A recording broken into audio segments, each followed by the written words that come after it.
Matthew Stuckey here from Verity Baptist Church, Philippines. Just giving you a quick missionary update for October 2022. It was a good month for us for soul winning. We had over 1,000 salvations. We counted a total of 1,040 salvations. That's the amount I reported actually in the newsletter, but I was actually behind by a little bit. We actually had a little bit more salvations than that, just under 1,050. So it was a great month for us, and part of those big results were a soul winning marathon we did on Monday, which was Halloween Day, October 31st. We had a total of 149 salvations on that Monday between our churches in Manila and Bicol. We had a soul winning marathon also scheduled for Pampanga, but we had a pretty big storm and it was just pouring down the rain. So we're not able to go soul winning on Monday on Halloween Day in Pampanga, but we did have a soul winning marathon the next day. This was also a national holiday in our locations and had big results, but that will be part of November's results as opposed to October's results. On preaching, I'm preaching through the books of Genesis and Ezra. During this time of year, we have a lot of, we have our anniversaries, we have special sermons for Children's Day, Christmas coming up and everything. So the sermons in Ezra are going to be a bit sporadic on the weekends. Not every week are we going to be going through a chapter. But we're still going through that up until we finish it, and then we'll start a new series. And the two sermons that I want to highlight for the month, the sermon that was the most viewed was Serial Killers in Light of the Bible. Now, this was not my favorite sermon, but it was the most viewed sermon. I did enjoy preaching the sermon, though. The topic of psychopaths is interesting. There's a lot the Bible talks about it. It does not directly talk about psychopaths, or directly talk about serial killers, I should say, but there's plenty in the Bible that would give us an idea where they come from, with the Bible's teaching on reprobates. And so, obviously, with a topic like that, you got to be a bit careful with how you bring it about. You don't want to give too much graphic information.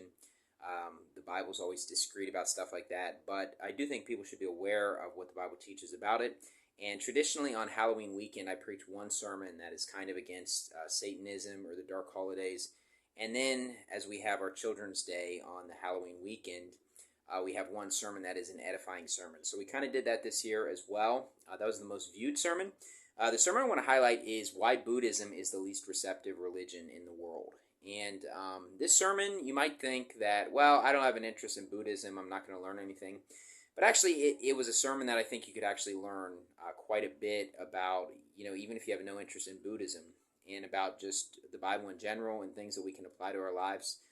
And the comparison was being made between Buddhism, Hinduism, Islam, and Christianity, the four primary religions in which about 75 to 80% of the world is a member of one of those four religions.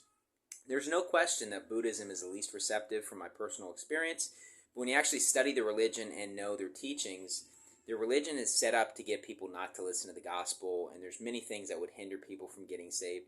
So it actually makes sense that both Hinduism and Islam are actually religions that are far more receptive than Buddhism, even though on first glance you might think that Buddhism is closer, but it's actually even worse, or at least less likely someone would end up getting saved from those religions.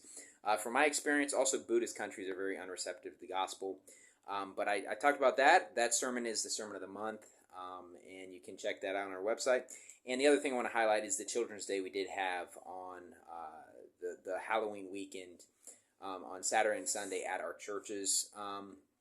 We've had pretty bad storms, and so I wasn't even sure myself on Sunday morning if I would be able to go to church in Pampanga, be able to make it up to Manila. I mean, the rain was coming down really hard the previous day, and also in the morning it was coming down pretty heavy. But the rain held off. I was able to go up to Manila. We didn't cancel our soul winning, but we had to delay it and then change our area. And it definitely lessened our total of salvations, but we still went. And then it was pouring down rain again that night. And so the rain's been coming down pretty heavy. We had a few storms come through. But in general, the weather's getting better right now. We're having less and less rain.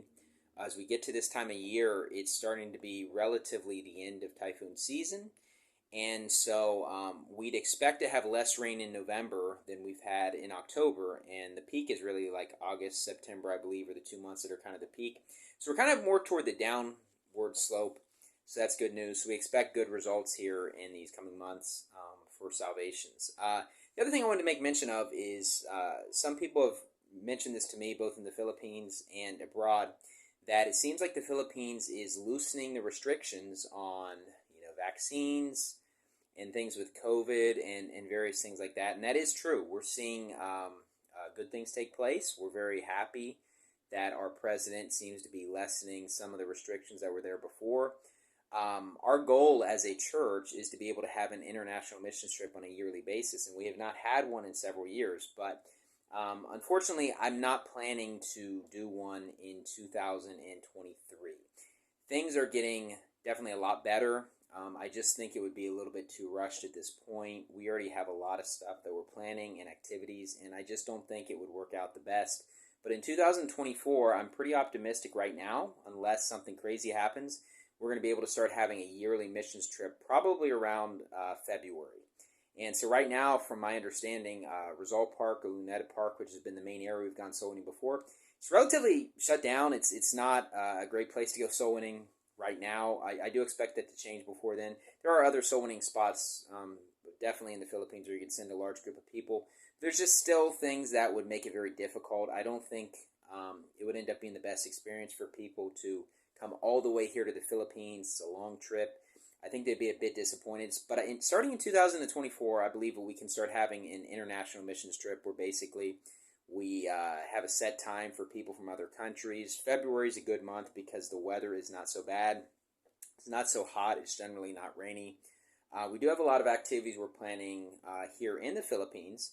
So even though we're not planning a big international missions trip, there might be people in the U.S. or other places, now that restrictions are less, that would be interested in visiting. Obviously, if you're making a trip to visit us, let me know about that, and we'll try to time it at when we're having some nice events. We'll definitely make it worth your while. So, we'd love to have people visit. So if anyone wants to visit, then absolutely, we'd love to have you. But in terms of actually planning out in a missions trip where we're going to be having like 80 people coming from other countries, I just don't think it would be the best decision to do in 2023. That would only give us basically 3 months if we did it in February, 3 to 4 months. But in 2024, I'm pretty optimistic and hopeful that we're going to be able to start having it on a yearly basis like we've had in years past. But anyways, overall things are going great at our churches. Just continue to be in prayer for us. There's always various things that we could use prayer for, but overall things are going well. So anyways, thank you and God bless.